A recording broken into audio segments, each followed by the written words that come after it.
नमस्कार, बहुत स्वागत है आपका। एनडीटीवी मध्य प्रदेश छत्तीसगढ़ देख रहे हैं आप और आपके साथ मैं हूं आसिफ शेख। प्रधानमंत्री नरेंद्र मोदी ने तीसरी बार पीएम पद की शपथ ले ली है। पीएम मोदी के अलावा राजनाथ सिंह, अमित शाह ने कैबिनेट मंत्री के तौर पर शपथ ली। पिछली सरकार में अमित शाह केंद्रीय गृह मंत्री थे। शाह लगातार दूसरी बार गांधीनगर सीट से सांसद बने। साथ ही बीजेपी नेता और नवनिर्वाचित सांसद नितिन गडकरी ने लगातार तीसरी बार कैबिनेट मंत्री के तौर पर शपथ ली है। पीएम मोदी की पिछली दोनों सरकारों में गडकरी कैबिनेट मंत्री रहे। बीजेपी के राष्ट्रीय अध्यक्ष जेपी नड्डा और मध्य प्रदेश के पूर्व मुख्यमंत्री शिवराज सिंह चौहान ने भी कैबिनेट मंत्री के तौर पर शपथ ली है। पिछली सरकार में वित्त मंत्री रही निर्मला सीतारमण ने कैबिनेट मंत्री के तौर पर शपथ ली है। सीतारमण रक्षा मंत्री भी रह चुकी हैं। मोदी सरकार 2.0 में विदेश मंत्री रहे एस जयशंकर ने नई सरकार में कैबिनेट मंत्री के तौर पर शपथ ली है। 4 तस्वीरें इस वक्त हम आपकी टीवी स्क्रीन पर आपको दिखा रहे हैं, जब नरेंद्र मोदी ने प्रधानमंत्री के तौर पर शपथ ली लगातार तीसरी बार। इसके साथ साथ उनके बाद राजनाथ सिंह ने शपथ ली। राजनाथ सिंह ने मोदी 2.0 में वो रक्षा मंत्री थे और राजनाथ सिंह के साथ साथ शिवराज सिंह चौहान मध्य प्रदेश के पूर्व मुख्यमंत्री, इसके अलावा निर्मला सीतारमण पिछली बार वो वित्त मंत्री थी। जेपी नड्डा ने शपथ ली है और ये हम आपको दिखा रहे हैं। सबसे पहले पीएम मोदी ने शपथ ली, उसके बाद राजनाथ सिंह ने शपथ ली, अमित शाह ने शपथ ली, नितिन गडकरी ने शपथ ली, जेपी नड्डा ने शपथ ली, उसके बाद शिवराज सिंह चौहान ने शपथ ली, फिर निर्मला सीतारमण ने शपथ ली और फिर एस जयशंकर ने पद और गोपनीयता की शपथ ली।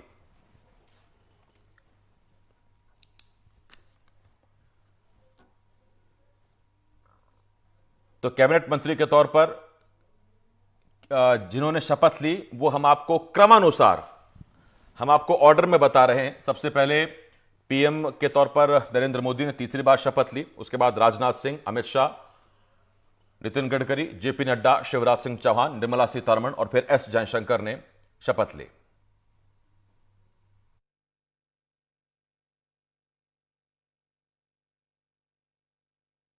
सबसे पहले जैसा हमने आपको बताया कि प्रधानमंत्री नरेंद्र मोदी ने लगातार तीसरी बार पीएम के तौर पर शपथ ली। उसके बाद राजनाथ सिंह जो लखनऊ से चुनकर आए हैं उन्होंने शपथ ली। इसके अलावा गांधीनगर से लगातार दूसरी बार जीत दर्ज करने वाले अमित शाह ने शपथ ली। नितिन गडकरी ने उसके बाद शपथ ली और नितिन गडकरी के बाद जेपी नड्डा के बाद शिवराज सिंह चौहान, फिर निर्मला सीतारमण और उसके बाद एस जयशंकर ने शपथ ली। तो इन सभी ने कैबिनेट मंत्री के तौर पर पद और गोपनीयता की शपथ ली। देशदीप सक्सेना जी इस वक्त हमारे साथ जुड़ गए हैं बातचीत करने के लिए और पैनल में कुछ और लोग भी हमारे साथ जुड़ेंगे। देशदीप सर, सबसे पहले मैं आपका स्वागत करता हूं और मेरा पहला सवाल आपसे, मध्य प्रदेश और छत्तीसगढ़ के लिहाज से आप कितना अहम इसे देख रहे हैं? 5 मंत्री मध्य प्रदेश के खाते से और 1 छत्तीसगढ़ के खाते से, तोखन साहू।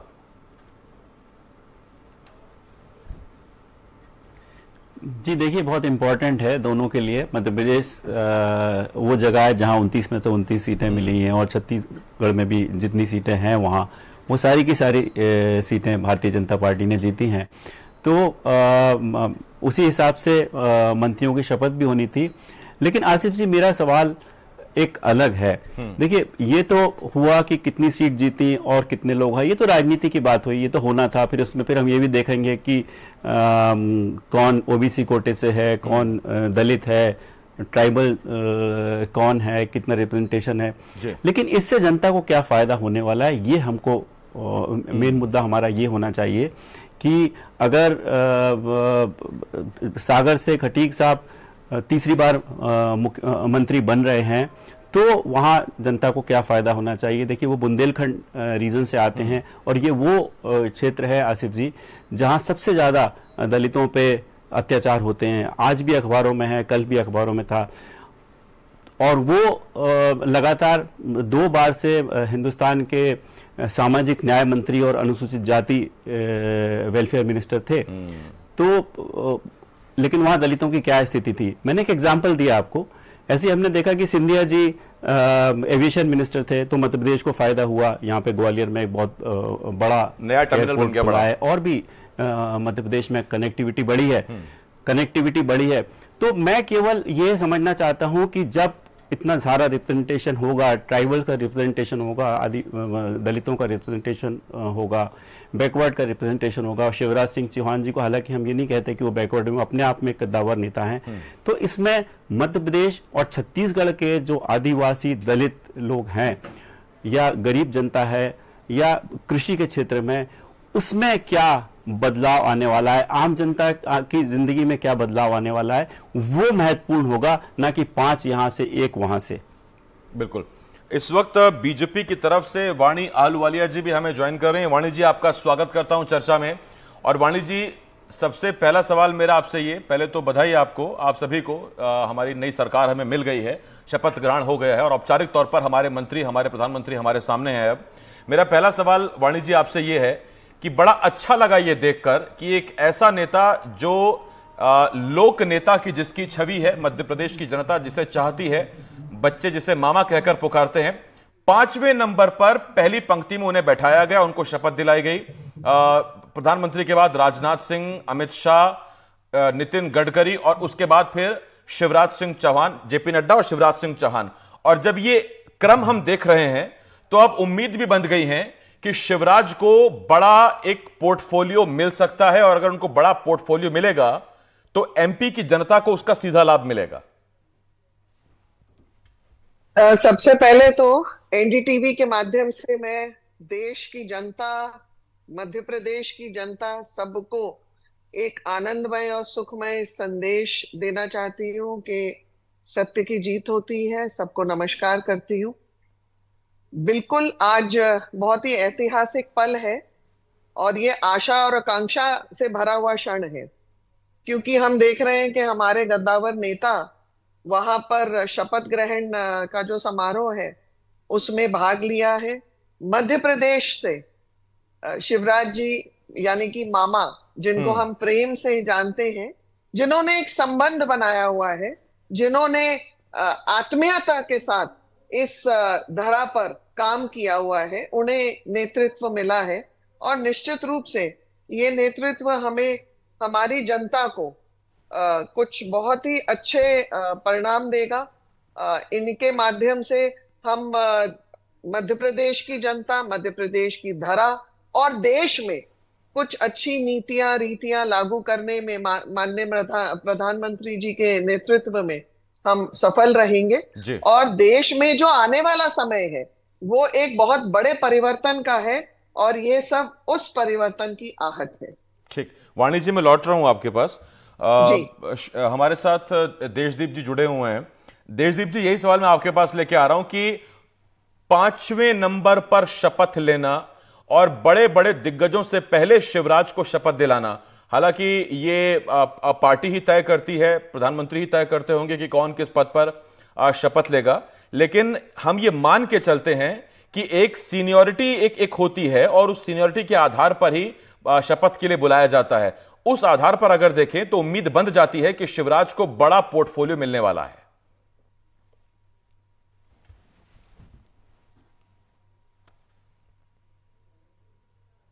प्रश्न चिन्ह लगा नहीं सकता। वो हिंदी पट्टी के एक बहुत दिग्गज नेता हैं, बहुत बड़ी मार्जिन से चुनाव जीते हैं, जिसका उनकी ये जीत तय थी।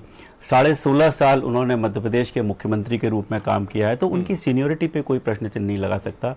वहाँ वो he is one of the most senior leaders हैं और ये हमें दिखा भी कि 5वें नंबर पे उन्होंने शपथ ली और ऐसा लगता भी है कि वहाँ उनको एक अच्छा खासा डिपार्टमेंट मिलेगा। सब लोग ये कयास लगा रहे हैं कि क्या वो कृषि हो सकता है, क्योंकि जब वो मुख्यमंत्री थे तो काफ़ी सारे मेजर्स लिए थे उनके नेतृत्व में भारतीय जनता पार्टी की सरकार ने। कृषि कर्मण अवार्ड मिले थे और प्रोडक्शन में मध्य प्रदेश, और मध्य प्रदेश वीट के प्रोडक्शन में पंजाब को पछाड़ा था।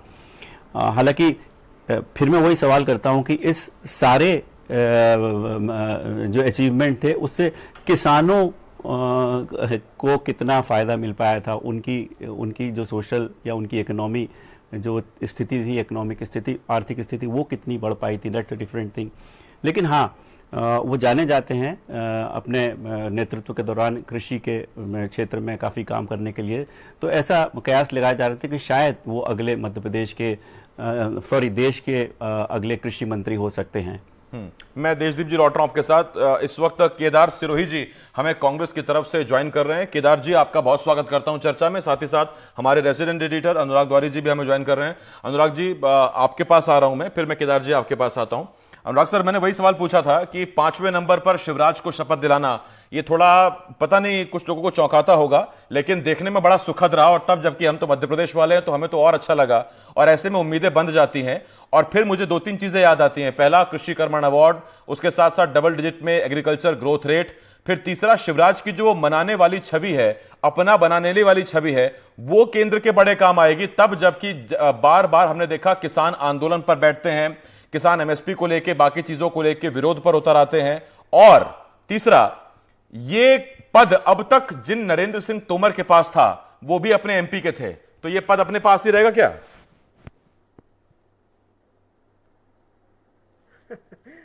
आसिफ, मैं तो आपसे ये कहूंगा कि काहे के लिए मुझे छेड़ रहे हैं। आदम गोंडवी का शेर है ना कि फाइलों में गांव का मौसम गुलाबी है। तो जो कृषि कर्मण अवार्ड और बाकी की चीजें हम हकीकत में, और मैं देशदीप भाई ने बिल्कुल सही कहा कि इससे फर्क नहीं पड़ता कि आप किस समुदाय से आते हैं, किस जाति से आते हैं। मुझे याद है हो गए लगभग 20-25 साल पहले संसद में लेफ्ट के एक बड़े नेता से पूछा गया कि आप तो बड़े अमीर घर के हैं, तो उन्होंने कहा इस बात से फर्क नहीं पड़ता कि मैं किस घर से हूं, मैं किस ओर खड़ा हूं, इस बात से फर्क पड़ता है। तो सही बात यह है कि पिछले इतने वर्षों में मध्य प्रदेश की जिन जिन ने नुमाइंदगी की है केंद्र सरकार में, उसमें मध्य प्रदेश को क्या मिला है? ठीक है, ज्योतिरादित्य सिंधिया आए हैं और एविएशन मिनिस्टर बने तो उसके बाद कुछ जगहों पर हवाई पट्टी विकसित हो गई या कुछ अतिरिक्त हवाई जहाज मिल गए, लेकिन आप मध्य प्रदेश की राजधानी भोपाल के सूरत हाल देख लीजिए, क्या होगा, क्या हो रहा है, उससे आपको समझ में आ जाएगा। कृषि जो मध्य प्रदेश की सबसे, आपको केदार भाई इसके बाद बताएंगे कि कितने सालों से नकली और अमानक खाद बीज को लेकर हम संघर्ष कर रहे हैं और किस वजह से हमारे किसान सबसे ज्यादा परेशान है। क्यों जो मिट्टी के परीक्षण के लिए लैब बनाए गए थे, अगर आपको एक भी चिराग लेकर भी ढूंढिए और अगर चालू हालत में मिल जाए और वहां कृषि वैज्ञानिक काम करता मिल जाए, तो आप जो कहिएगा मैं वो हारने को तैयार हूं। तो खैर, ऐसे कई मुद्दे, इस पर हम कभी बाद में और चर्चा करेंगे। लेकिन चूंकि आपने शिवराज जी के क्रम का जिक्र किया, तो जाहिर सी बात है 6 दफे के सांसद, 6 दफे के विधायक और 16.5 साल से अधिक के वक्त के मुख्यमंत्री हैं और एक कद्दावर नेता है, इसमें तो कोई शक ही नहीं है। ओबीसी समुदाय से भी आते हैं, तो ये तो तय था कि उनको केंद्र में एक अहम भूमिका मिलेगी। और जिस तरह से क्रम तय हुआ है उससे भी ये साबित हो गया है कि केंद्र के मंत्रिमंडल में वो एक अहम भूमिका निभाएंगे। लेकिन कौन सा मंत्रालय मिलेगा इसके बारे में थोड़ा देखना होगा। लेकिन ये समझ में आ रहा है जिस तरह से क्रम बंधा है कि उनको एक बड़ा और अहम मंत्रालय ही मिलने वाला है। जी, केदार सिरोही जी, आप सराहेंगे उस संख्या को जो मध्य प्रदेश के सांसदों को मंत्री के तौर पर दी गई है? अगर मैं गलत नहीं हूं तो धर्मेंद्र प्रधान भले ही राज्यसभा कोटे से थे, लेकिन थे एमपी कोटे से, उनको मिला कि कुल 6 मंत्री थे मोदी 2.0 में। इस बार वो संख्या 5 सीमित हो गई है। आप इससे संतुष्ट हैं बतौर एमपी वासी, बतौर विपक्ष की नेता? और उनके लोग, उनका जो संगठन है वो संतुष्ट होना चाहिए। हम लोगों के लिए जो संतुष्टि का पैरामीटर है वो हमारी संतुष्टि इस पे है कि हमारे प्रदेश को प्रतिनिधित्व के साथ में पैसा मिले। जो योजनाओं का पैसा है वो मिलना चाहिए। अभी आप ये यूसी सर्टिफिकेट देख लीजिए, मध्य प्रदेश के जो ट्राइबल की योजनाएं थी वो बंद हो गई। केंद्र का जो पैसा आने का जो है वो हमारे यहाँ बड़ा डिले हो रहा है, जिसके कारण जो एग्जीक्यूट होना है स्कीम्स जमीन स्तर पर वो हो नहीं रही है।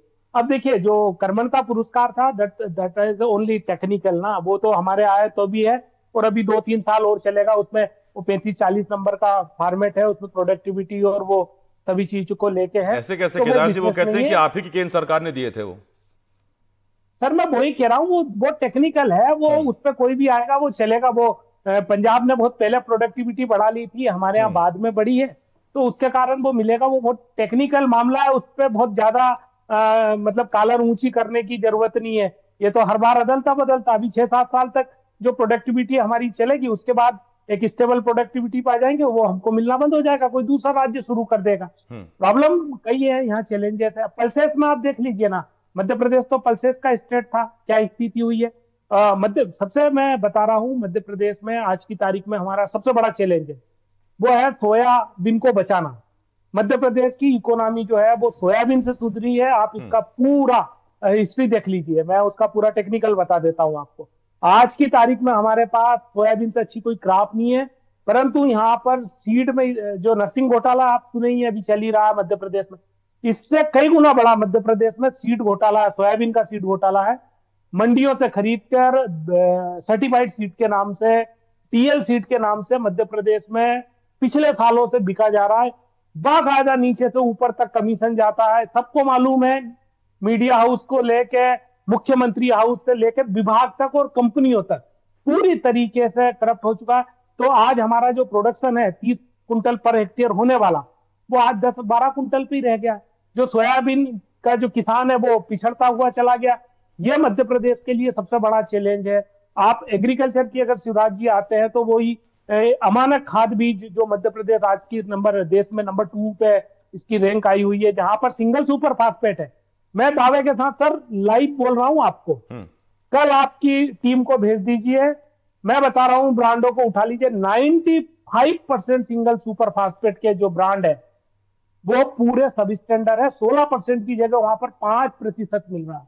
जो माइक्रो न्यूट्रिएंट है वो 80%, आप लैब में चेक करा लीजिए सर, कैमरे के सामने पता पड़ जाएगा। पूरा मतलब सब स्टैंडर्ड बिक रहा है। मिक्स फर्टिलाइजर जितने भी हैं वो पूरा, तो किसानों के लिए बड़ा बड़ा मध्य प्रदेश में चैलेंज है। और ये मैं सिर्फ आरोप नहीं लगा रहा हूं, अगर किसी को इस पे पुख्ता अगर बात करनी है तो कैमरा आपका है सर, भाजपा के लोग रहे, सरकार रहे, और लैब में टेस्ट करा लेकर गारंटी। आप जब इतने दावे से कह रहे हैं तो आपने कहा कि कल टीम भेज दीजिएगा, टीम भेजने वाले आपके बगल में बैठे हुए हैं, तो पर वो तो लड़ ही रहे हैं, वो लड़ रहे हैं। इसके कारण तो अभी वो जो अभी लैब थी, सॉइल लैब, आपने प्रश्न उठाया, उसके बाद में अभी वहाँ कूलर लगी है, फ्रिज, एसी लगना था, जो उनकी जो केमिकल है उसको ठंडा रखने के लिए जो मशीन आई है वो आउटडेटेड है। हमारे साथ पॉलिटिकल एनालिस्ट तनुज दीक्षित जी भी इस चर्चा में ज्वाइन कर रहे हैं। तनुज जी, मैं बहुत स्वागत करता हूं आपका।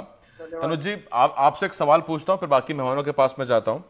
तनुज जी, आज जो ये ओथ सेरेमनी हुई, शपथ ग्रहण हुआ, मध्य प्रदेश के लिहाज से आप इसे कितना अहम, कितना खास मानते हैं? तमाम जो दिग्गज बीजेपी के मध्य प्रदेश में, अब वो दिल्ली में और दिल्ली से वो एमपी की सेवा करेंगे।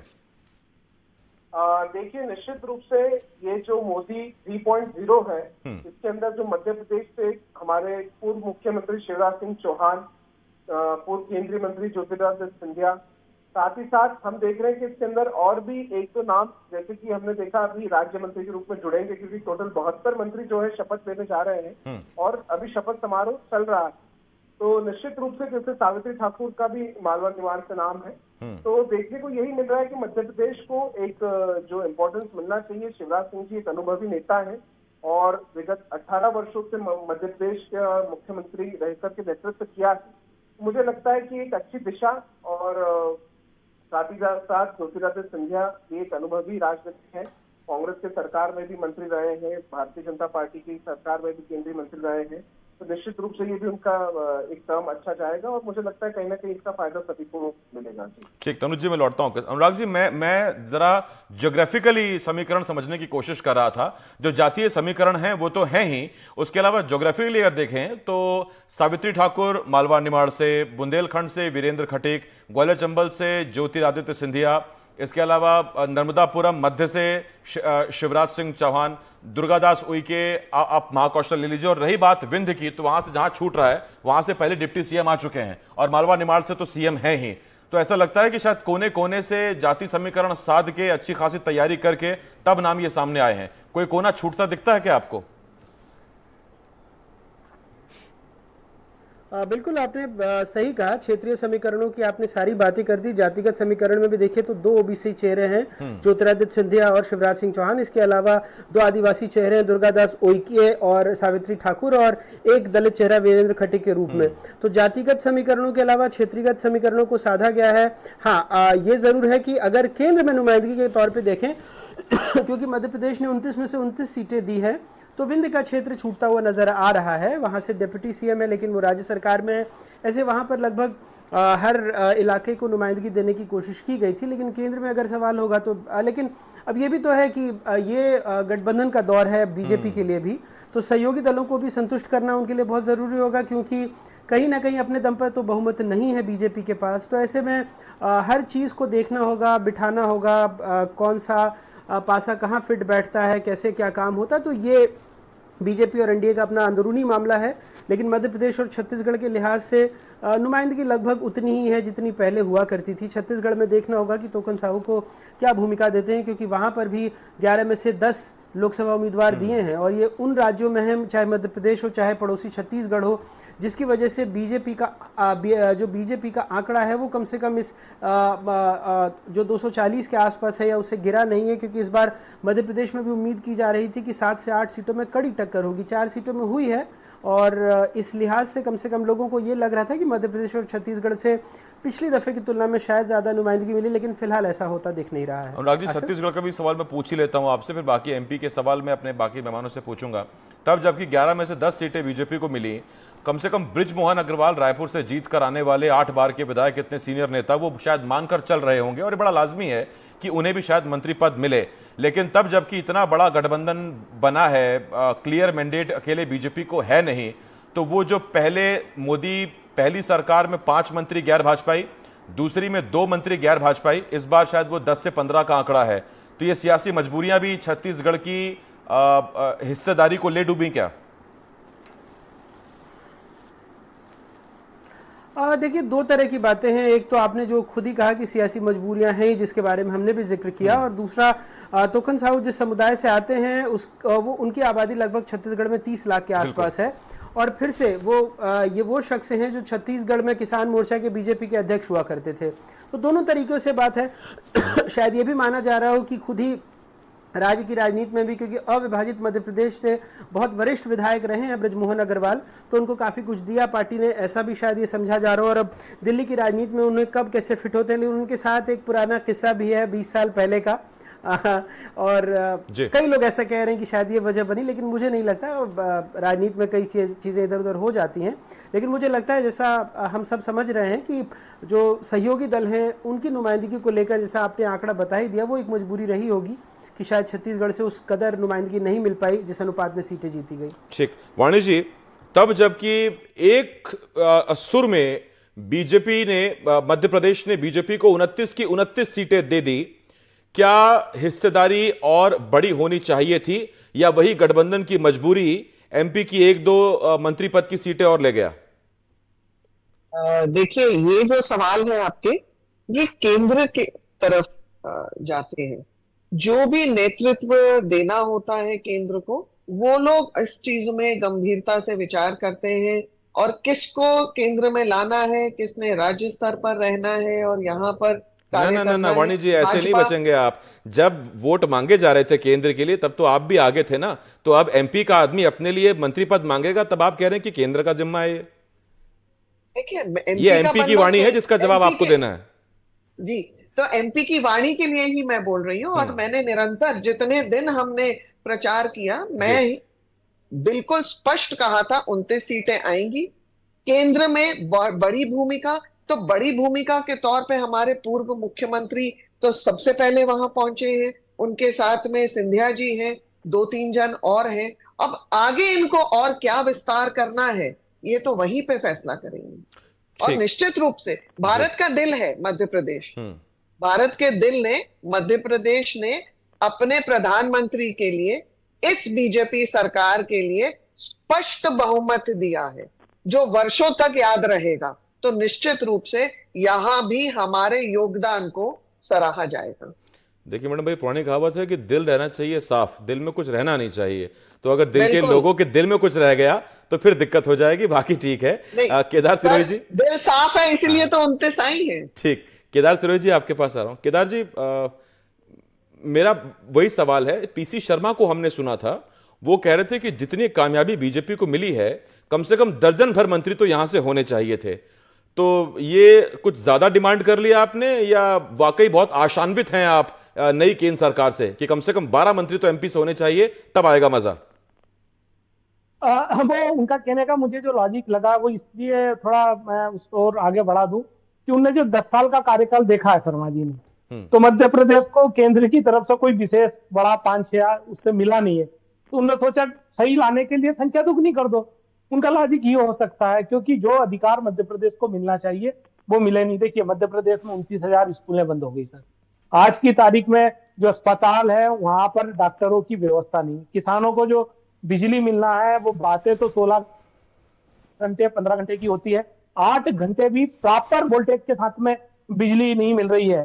तो ये जब बेसिक चीजों की जब प्रॉब्लम आई, बच्चों को छात्रवृत्तियां नहीं मिल रही है, बच्चियों को जो स्कूलों की साइकिलें मिलने का समय था वो नहीं मिल रहा है, जब जो घर बनाने का जो जितनी संख्या में घर मिलना चाहिए वो घर नहीं मिल रहा है। आज जो केंद्र के साथ में सहयोग अगर सही तरीके से रहे तो इन्होंने जो वादा किया है गेहूं का 2700 रुपया वो पूरा होना है, मूंग इसका धान का 3100 रुपया होना है, समर क्रॉप अभी सामने खड़ी है उसको खरीदने की बात होनी है। अभी देखिए हरियाणा में, यूपी में बेरोजगारों के लिए बम्पर भर्तियां निकालने की बातें पेपर में दिख रही है। वो पेपर लीक ना हो तो हो सकता है कि वो एग्जीक्यूट हो जाए।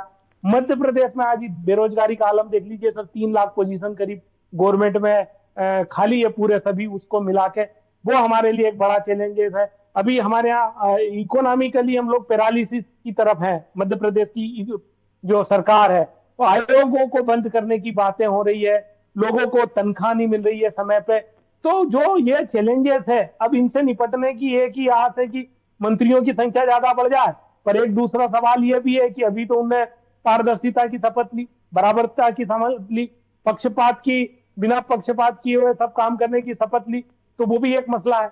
तो अभी मध्य प्रदेश के सामने जो चैलेंज है सर वो बहुत ही ज्यादा है और उन चैलेंजों को निपटना है तो केंद्र सरकार की तरफ से राज्य सरकार को सहयोग बहुत बड़े की जरूरत है। वो इसलिए अभी देखिए बजट आने वाला है। पिछले बार 80,000 करोड़ 85,000 करोड़ का हमारा स्टेट का कलेक्शन था, 110 लाख करोड़ का हमारा सैलरी है सर।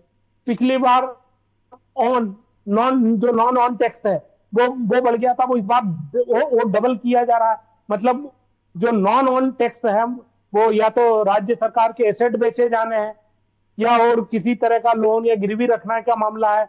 तो ये मध्य प्रदेश के लिए सबसे बड़ा चैलेंज है कि वो केंद्र जो है वो अपना प्रॉपर पैसा दे, एक्स्ट्रा पैसा दे, क्योंकि मध्य प्रदेश की हालत जो आर्थिक रूप से है वो बहुत ही कमजोर है। और एक सेक्टर में नहीं, आप इंडस्ट्री का तो सर देख लीजिए, मध्य प्रदेश में कहीं भी घूम लीजिए, एक सड़क पर आपको चुंगी लगी हुई नहीं दिखेगी जिसमें धुआं निकल रहा।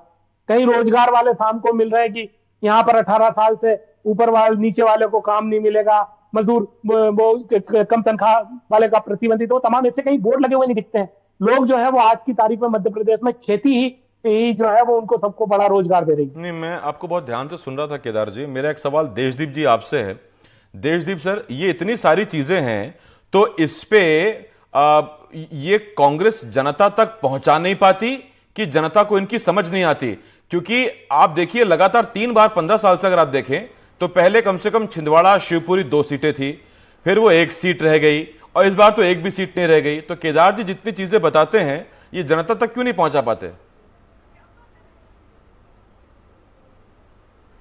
हाँ, ये वाजबी सवाल है आपका, बिल्कुल नेचुरल क्वेश्चन है ये कि जनता तक क्यों नहीं पहुंचा पाते। क्योंकि बहुत मुद्दे हैं, इन्होंने जो मुद्दे गिनाए वो सब मुद्दे तो हैं ही। महंगाई एक मुद्दा है, बेरोजगारी एक बहुत बड़ा मुद्दा है, लेकिन ये सारे मुद्दे जनता तक या तो पहुंच नहीं पाते या कांग्रेस उनको कन्विंस नहीं कर पाती।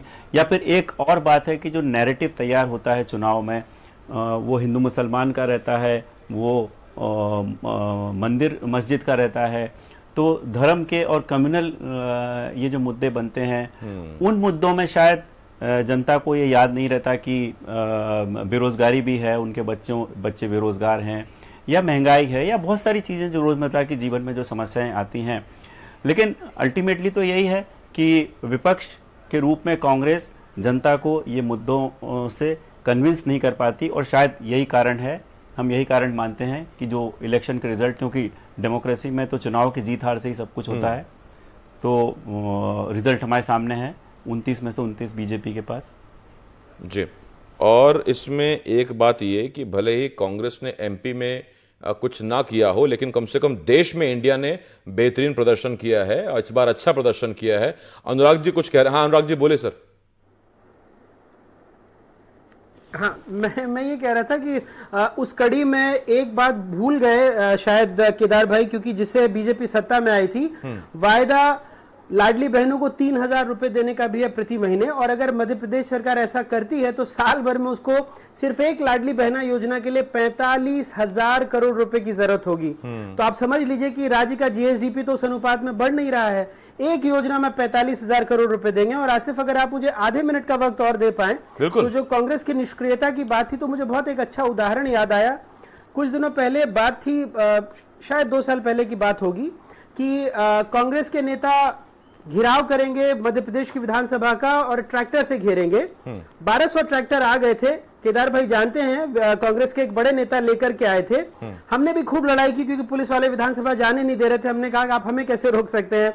हम लड़ झगड़ कर पहुंचे तो अंदर जाकर देखा तो कांग्रेस के नेता हाथ में खिलौने वाले ट्रैक्टर लेकर सांकेतिक विरोध कर रहे थे। हमें बड़ी निराशा हुई। हमने सोचा था कि आज एक अच्छा विजुअल बनेगा, तो पता लगा कांग्रेस के नेताओं में ही आपस में कि कोई श्रेय ना ले जाए, इस वजह से वो सांकेतिक प्रदर्शन की बात हुई। और 2 साल पहले की बात छोड़िए, आज की बात करते हैं। कांग्रेस के युवा कांग्रेस के जो नेता थे वो गए थे, पूर्व चिकित्सा शिक्षा मंत्री, चूंकि नरसिंह घोटाले को हम 2 साल से उठा रहे हैं, अब कांग्रेस जागी, उनका कहना है कि विधानसभा में अब वो उठाएंगे, तो उनका घर घेरने पहुंचे थे। गिनती के 50 से 60 कार्यकर्ता थे। मध्य प्रदेश विधानसभा में 63 विधायक हैं कांग्रेस के, और अभी कुछ सालों पहले सत्ता में भी थी, लेकिन गिनती के 50 से 60 लोग पहुंचे थे घेराव करने के लिए। तो आप समझ सकते हैं कि जब जमीनी मुद्दों से आप कटने लगते हैं तो ये स्थितियां पैदा होती हैं। तो मध्य प्रदेश में एक लंबी जो सरकार पारी खेल रही है, उसको लेकर चाहे जो भी आस निराश जो भी हो, लेकिन प्रतिपक्ष भी जो बैठा हुआ है वो उन मुद्दों को उतनी दमदारी से नहीं उठा रहा है। यहाँ की जनता का एक दुर्भाग्य ये भी है। ठीक, मैं तनुज सर के पास आता हूं और इसे जरा एमपी से सेंटर में इस मुद्दे को शिफ्ट कर रहा हूं। तनुज सर, देखिए 1996, 98, 99, 14, 19 और 24 ये वो साल हैं जब एनडीए की सरकारें बनी हैं, क्योंकि अकेले दम पे बीजेपी की सरकार तो खैर देख ही रहे हैं आप, मैंडेट है नहीं। 96, 98, 99 अटल जी का वो दौर, उनका गठबंधन सरकार चलाने का एक अलग अंदाज, अनुभव और व्यवहार था। अब जब पहली बार पीएम की उनकी लीडरशिप में एक ऐसी सरकार बनी है जिसमें बीजेपी को क्लियर मैंडेट नहीं है, कितना मुश्किल, कितना सरल, कितना सहज, कितना असमंजस आप इन हालातों को देखते हैं तब, जबकि बीजेपी पिछले 2 सालों में कड़े फैसले लेने के लिए जानी जाती रही है। और हमारे भारत का इतिहास है कि गठबंधन सरकारों में आप जब भी कुछ कड़ा करने जाते हैं, कुछ बड़ा करने जाते हैं, वो आप ही के साथ ही आपके दुश्मन बन के खड़े हो जाते हैं। देखिए, मोदी जी जो है एक अनुभवी नेता है। वो 4 बार गुजरात के प्रधानमंत्री रहे हैं, साथ ही साथ जो है अपने। तनुज जी, बात तो आप बड़ी कह रहे थे लेकिन आवाज आपकी कट गई। मैं दोबारा सुनना चाहूंगा आपको, टीम से कहूंगा। आवाज आ रही सर आपको? जी, आप सुन पा रहे हैं मुझे? बिल्कुल सर, अब आई आवाज, बोलिए सर। मैं यही बता रहा हूँ कि जिस तरीके से नरेंद्र मोदी जी एक अनुभवी नेता हैं, 4 बार गुजरात प्रदेश के मुख्यमंत्री रहे हैं और तीसरी बार जो है प्रधानमंत्री की शपथ ली है। साथ ही साथ एक एनडीए का जो आपने कहा, जो अटल जी के समय एक माहौल था, वो एक माहौल अलग था उस समय का, और आज के माहौल में एक माहौल अलग है। इस समय अगर समर्थन की बात करें तो निश्चित रूप से भारतीय जनता पार्टी के पास में पूर्ण समर्थन नहीं है, मतलब पूर्ण रूप से उनके पास में बहुमत नहीं है बीजेपी के पास में। लेकिन एनडीए गठबंधन सरकार का जो गठबंधन है, तो आज कहीं ना कहीं इंटरनल 302 को छोड़ रहा है।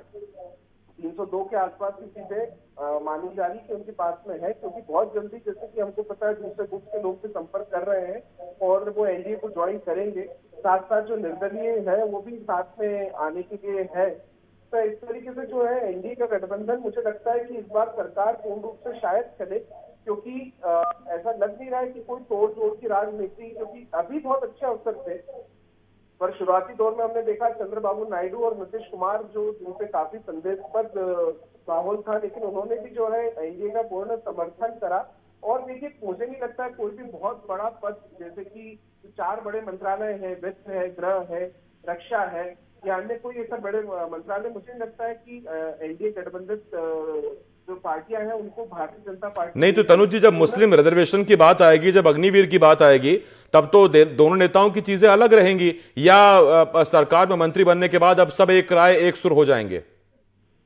नहीं, मुझे लगता लगता है कि देखिए जब बात आएगी विभागों की या काम करने की या इस तरीके से सरकार चलाने की, तो मुझे लगता है कि एनडीए के जो भी गठबंधन सभी पार्टियां हैं वो पूर्ण रूप से समर्थन देगी।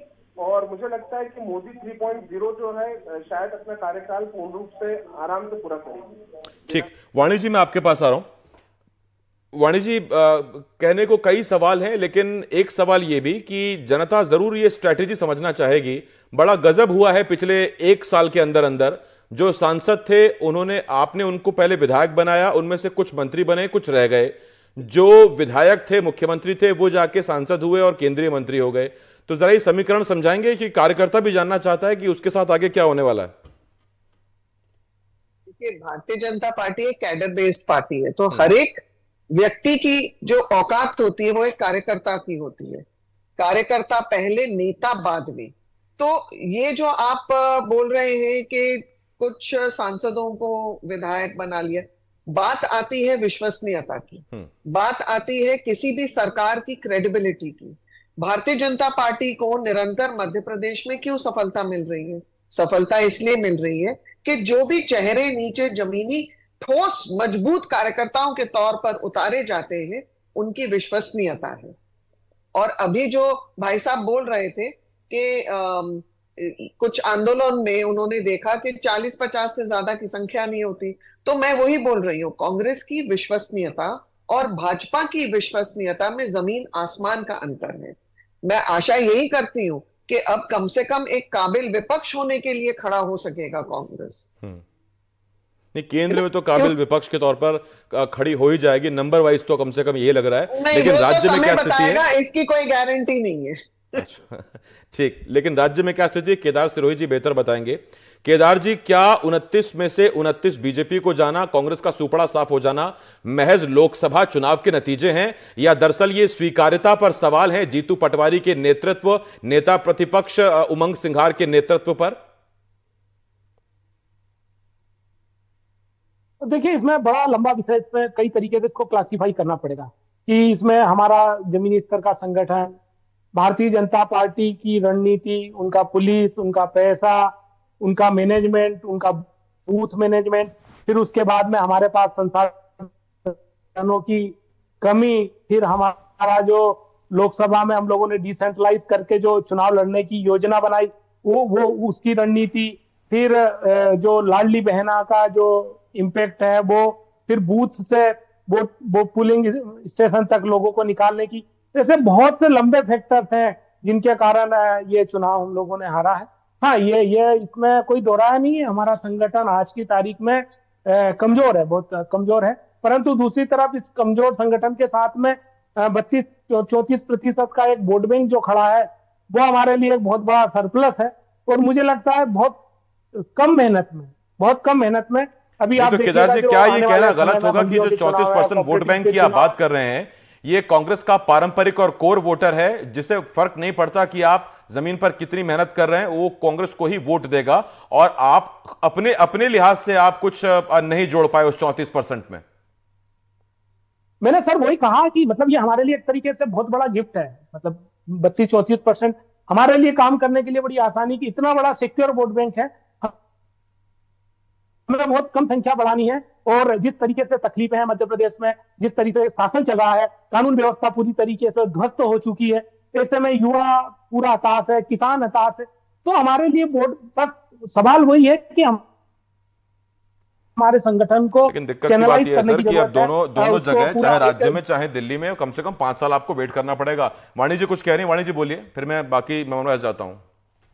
जी देखिए, 40 साल तक इन लोगों ने केंद्र में शासन किया है, और आज इनकी ये दशा है कि ये केवल 6 या 7 राज्यों में मौजूद है, और केंद्र का तो आप बात ही मत करिए। तो 40 वर्षों के बाद अगर किसी बड़े राजनीतिक दल का हशर ऐसा होता है, तो सोचने वाली बात है कि क्या उनके आगे के भविष्य पर भी ये प्रश्न चिन्ह खड़ा करता है। और हमें बिल्कुल स्पष्ट हो जाता है कि विश्वसनीयता कितने हद तक इनकी गिर चुकी है। उसको दोबारा कायम करना एक बहुत बड़ा, नहीं, इतना भी मुझे लगता है कि बुरा हाल नहीं, क्योंकि जब 52 सीटें आई थी इत्तेफाक से जो बस बनती है 52 सीटर होती है, तब बीजेपी के कुछ लोग कहते थे कि एक बस बुक कर लीजिए और पूरी कांग्रेस उसमें आ जाएगी। और अब जब मैंने पूछा कुछ लोगों से कि अब तो सांसद ज्यादा हो गए कांग्रेस के, तो वो कहते हैं कि अब तो 2 बस में आ जाएंगे। तो देखिए बसें तो खैर जितनी मैं मर्जी उसको मंगा भी लीजिए। करेक्ट करूंगी, हाँ। मैं उसको भी करेक्ट करूंगी। अभी भी 99 का आंकड़ा इन्होंने पार नहीं किया है। 52 मल्टीप्लाइड बाई 2 104, वो अभी भी शॉर्ट अरे तो 5-7 सीटें खाली भी छोड़ दीजिए मैडम, सफोकेशन हो जाएगी, गर्मी बहुत है। आप भी नहीं, बिल्कुल तुल आजकल गए हैं एसी एकदम। बसेस होती हैं, आजकल एसी बसेस होती हैं भाई साहब, हम सबकी आदतें बिगड़ चुकी हैं। अच्छा ठीक, मैं आता हूं आपके पास।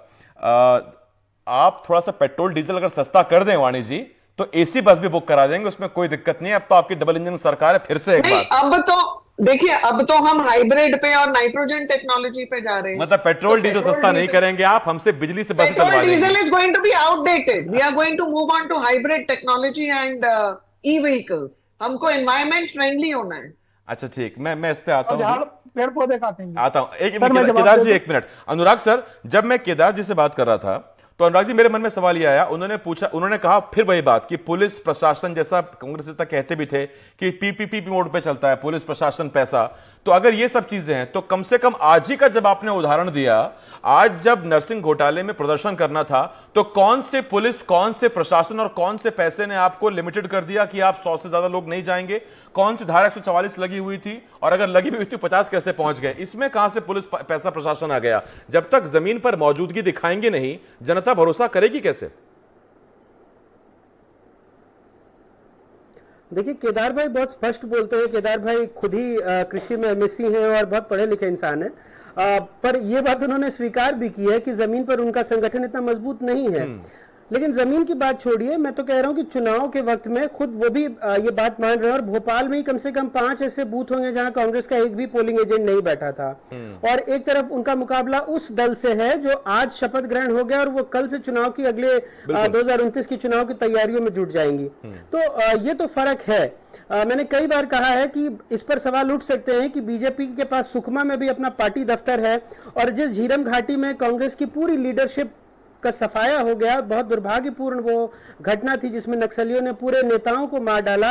अब जाकर वहां पर 1.5 साल 2 साल पहले एक स्मारक जैसा बना है, वो स्मारक आप जाके देख लीजिए, ना कोई झाड़ू लगाता है, अभी से ही वहां पर दरारें पड़ने लगी हैं दीवारों में। तो आप समझ सकते हैं कि आप अपने दल के प्रति और अपने दल की संपत्ति के प्रति, संपत्ति में बहुत सारी चीजें आ जाती हैं। अब मैं उसमें जो दल के प्रति आपका समर्पण भाव है उसको भी जोड़ता हूं, तो आप उसके प्रति कितने समर्पित हैं। तो इसमें बहुत विपन्न नजर आती है कांग्रेस, और बीजेपी इसमें बहुत समृद्ध नजर आती है। तो इसमें कोई मीन मेक नहीं है ये स्वीकारने में, ये बात करने में। और आपने ठीक कहा कि जो आज विरोध प्रदर्शन ही था उसमें कितने लोगों की जरूरत है। तो केदार भाई से आप अकेले में बात कीजिएगा तो वो भी इस बात की स्वीकारोक्ति करेंगे। वो भी जानते हैं कि विधानसभा में इनके जैसे कई युवा जो डिजर्विंग थे, जिनको टिकट मिलना चाहिए था, वो नहीं मिल पाया। और ऐसी कहानियां हैं कांग्रेस में। लेकिन इसके बावजूद आज ऐसा नहीं है कि मध्य प्रदेश में कांग्रेस का संगठन नहीं है। मध्य प्रदेश में कांग्रेस का संगठन है। मध्य प्रदेश में कांग्रेस के पास समर्पित कार्यकर्ता हैं। जरूरत है कि उनको जमीन पर जो वो कार्यकर्ता काम करते हैं उनको आगे बढ़ाने की। नहीं तो क्या ये संभव है कि जब टिकट वितरण हो रहा था उसके पहले ही छिंदवाड़ा के जो उम्मीदवार बाद में बने, पार्टी के पहले उन्होंने ऐलान कर दिया कि छिंदवाड़ा से तो मैं ही उम्मीदवार हूं। किसी भी अनुशासित पार्टी तो में इस तरह की विधानसभा बातें में बर्दाश्त विधायकों नहीं का की ऐलान जाती। कर दिया था क्या कि आप ये समझ चुनाव सकते हैं कि लड़ेंगे? अगर बिल्कुल बिल्कुल, मैं वही कह रहा था कि अगर कोई भी अनुशासित पार्टी हो, आप सोच नहीं सकते कि बीजेपी में कोई सांसद या कोई बड़ा मंत्री भी रहा हो वो खुलकर कह दे कि मैं ही यहां से चुनाव लड़ रहा हूं।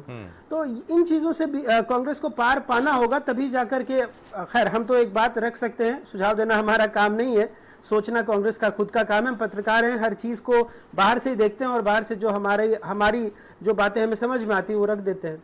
इस सवाल के जवाब में अनुराग जी ने केदार जी का चुनाव लड़ना भी शामिल कर लिया।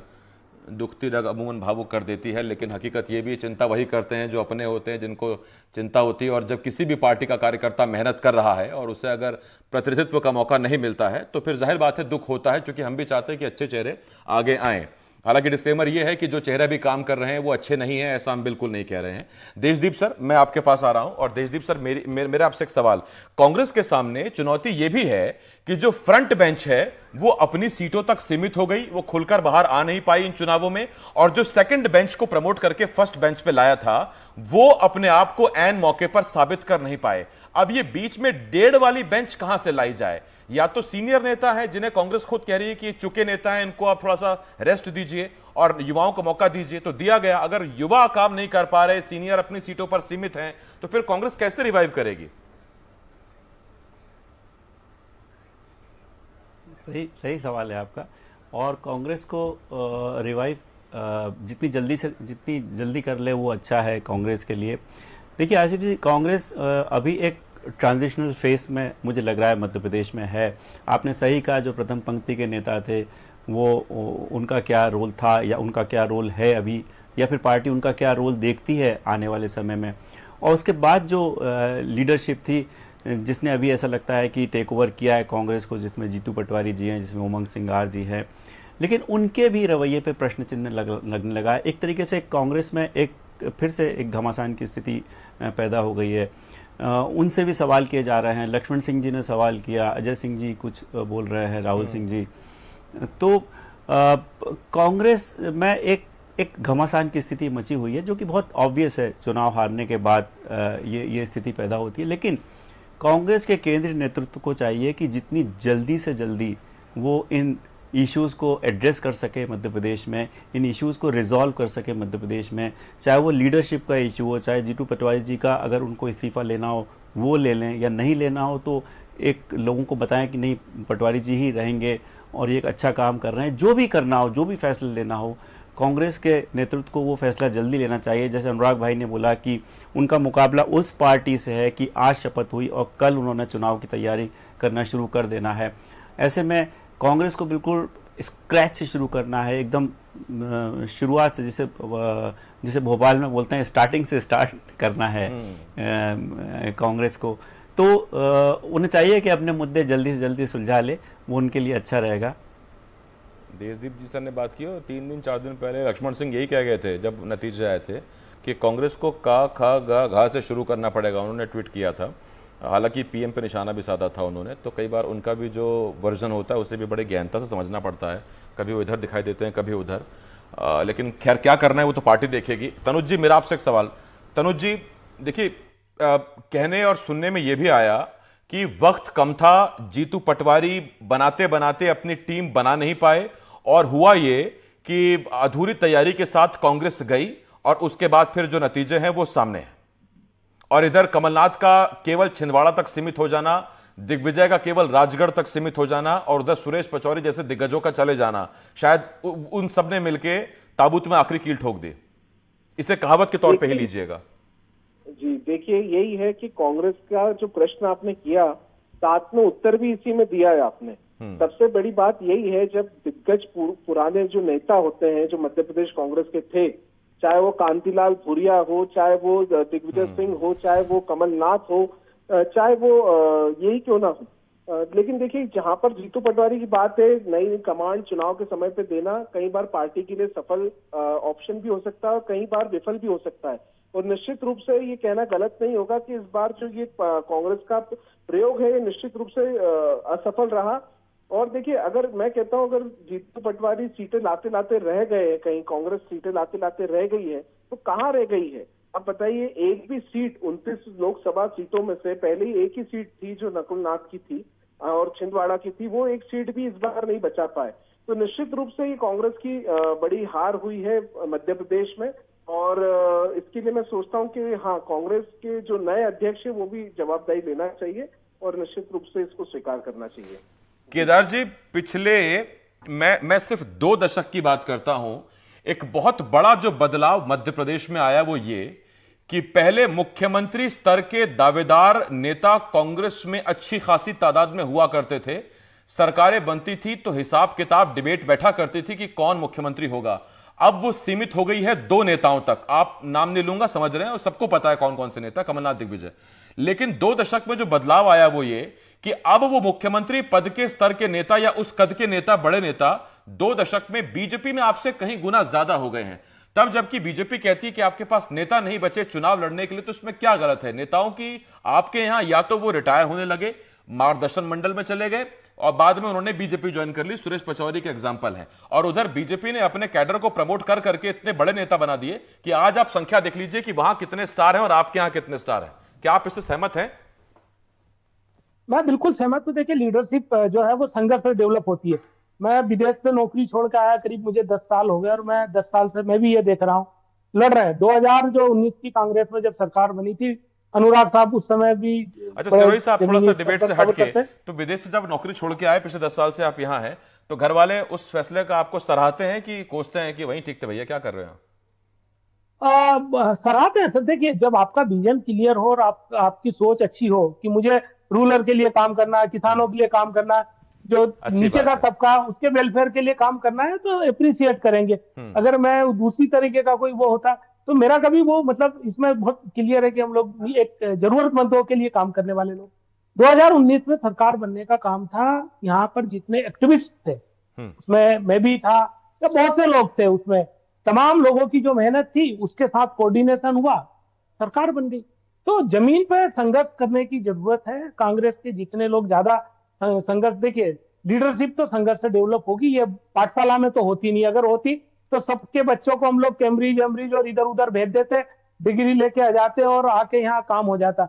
यहाँ तो तपना पड़ता है, घिसना पड़ता है, लाठियां खानी पड़ती है, जेल वेल भी जाना पड़ता है, थाने वोना में बैठने भी पड़ते हैं, धक्का मुक्की भी होती है, पढ़ना भी पड़ता है। बिना पढ़े तो आज की तारीख में सभी, अभी लीडरशिप में यही क्राइसिस हो रहा है कि पढ़ भी नहीं रहे लोग बाग, जेल भी नहीं जा रहे हैं, लड़ भी नहीं रहे, आंदोलन भी नहीं कर रहे, और वो एक समय के लिए आ जाना, 15 दिन के लिए सक्रिय हो जाना, उससे अब काम नहीं चलेगा। बहुत ही डेडिकेशन के साथ में जमीन पर उतरना पड़ेगा। देखिए, मैं एक बहुत बड़े विद्वान है हमारे देवेंद्र शर्मा जी, एग्रीकल्चर के साइंस में, एक बार उनसे बात कर रहा था, सर मुझे कौन सी पुस्तक पढ़नी चाहिए, तो उन्होंने मुझे कहा पुस्तक तो जमीन है, इसको पढ़ो। जब तक आप आज के हालात को नहीं पढ़ोगे, सन 60 के दशक की पुस्तक पढ़ोगे तो उस समय के हालात अलग थे, ठीक बात। अपॉर्चुनिटी अलग थी, थ्रेट्स अलग थे, आज के अलग है, आज के समाधान अलग है। तो अच्छा, अभी तो इसमें हमको कांग्रेस करंट का आप इसमें उनकी गर्दिश में कहिए, दुर्भाग्य कहिए, कि जो अच्छा पढ़ा सकता है उससे पढ़ भी तो नहीं रहे हैं। वो हमारे साथ डिबेट में बैठे हैं जो बता सके जमीन में क्या स्थिति है, लेकिन खैर वो अलग बात है, जैसा अनुराग सर ने नहीं इशारा पढ़ किया रहे था। हैं सर, पढ़ रहे हैं। अभी इस बार नहीं पढ़ रहे हैं कुछ अरे चीजों हर में। बार अब पढ़ते देखिए, ही रहते हैं भारतीय सर, फिर जनता पढ़े रह जाते हैं, कुछ मिल तो रहा नहीं है। देखिए, हमें भी मजा तब आएगा जब कांटे की टक्कर चले, 29-0 एक तरफा मैच हो जाता है, फिर बिल्कुल मजा नहीं आता। अनुराग सर, मेरा एक सवाल है आपसे। देखिए, अगर क्लास में 10 बच्चे हैं, उनमें से एक मॉनिटर चुनना मेरे हिसाब से ज्यादा मुश्किल है, बजाय 2 बच्चों की ट्यूशन क्लासेस में से एक बच्चे को मॉनिटर चुनना। जब गिने चुने नेता रह गए कांग्रेस में, जब खुद कांग्रेसी कहते हैं कि अब तो शुद्ध कांग्रेसी बचे हैं, जितना गंदगी कचरा था वो चला गया, उसके बावजूद अगर आप टाइमली और बीजेपी से पहले अपने प्रत्याशी नहीं दे सकते, उनको चुनाव प्रचार प्रसार करने, जनसंपर्क करने का पर्याप्त वक्त नहीं दे सकते, तो फिर यह भी एक बड़ा कारण हो सकता है। बीजेपी उन तमाम चेहरों में से जो अपने भी थे, कांग्रेस से भी आए थे, चुनाव से पहले अपने प्रत्याशी जनता के सामने रख दिए थे। सिर्फ मैं यहाँ थोड़ा सा आपसे इतर अपनी राय रखता हूँ। दरअसल कांग्रेस के साथ समस्या ये नहीं है कि उसके पास नेता नहीं है, कांग्रेस के पास ढेर सारे नेता हैं, कांग्रेस के पास कार्यकर्ता नहीं है। अगर कार्यकर्ता होते तो जब मैंने आपको उदाहरण दिया कि आज 50 लोग वहां नहीं खड़े होते, तो जाहिर सी बात है कि एक अनुशासित दल में नेता के अलावा कार्यकर्ता भी होने चाहिए। लेकिन जहां सारे लोग खुद को नेता समझे, कांग्रेस की एक प्रेस कॉन्फ्रेंस तक मध्य प्रदेश में आप बहुत अनुशासित तरीके से नहीं अटेंड कर सकते, क्योंकि नेताओं के कहने के बावजूद सारे लोग अंदर घुसे चले आते हैं, तो कुछ समस्याएं तो हैं। लेकिन खैर, मैं यहाँ इसलिए नहीं बैठा, या हम लोग इसलिए चर्चा नहीं कर रहे कि पत्रकार कांग्रेस को क्या सुझाव दें। कांग्रेस अपने दल को बेहतर तरीके से चलाना जानती है, लेकिन कुछ चीजें हैं, जैसा हमने कहा कि फेंस के बाहर खड़े होकर हम देखते हैं और वो बता सकते हैं, तो अगर उसको सकारात्मक तौर पर केदार भाई और उनके नेता लें तो मुझे लगता है ठीक रहेगा। और यही हमारा काम है कि हम अपने सुझाव दे दें और बड़ी ईमानदारी से दे दें। तो जो मैंने कहा, मुझे ऐसा लगा कि कांग्रेस में नेता बहुत हैं, कार्यकर्ता कम है। कांग्रेस में अगर कार्यकर्ताओं की फौज फिर से आने लगेगी, जो बहुत ही जुझारू हों, जो देखें, जो अपने बूथ को छोड़ करके ना जाएं, जिस तरह से बीजेपी। और केदार जी ने सही कहा कि जब तक आप जेल जाएंगे नहीं, लाठियां खाएंगे नहीं, सड़क पर तपेंगे नहीं, तब तक जनता के सगे बनेंगे नहीं। और यहां जो अनुराग जी ने बताया, ठीक बात है, सिचुएशन दूसरी हो गई। अब क्लास में 2 बच्चे हैं, लेकिन टीचर हो गए हैं 10, और उन 2 में से कौन बनेगा मॉनिटर, ये भी अपने आप में पता करना बड़ा मुश्किल है। तो खैर, अभी वक्त एक ब्रेक का है। मैं बहुत धन्यवाद करता हूं आपका, तनुज जी, अनुराग जी, केदार जी, देशदीप जी, वाणी जी, बहुत शुक्रिया आपका हमारे साथ जुड़ने के लिए। एक छोटा सा ब्रेक, खबरों का सिलसिला लगातार जारी। एनडीटीवी मध्य प्रदेश छत्तीसगढ़ पर जल्द लौट रहे हैं।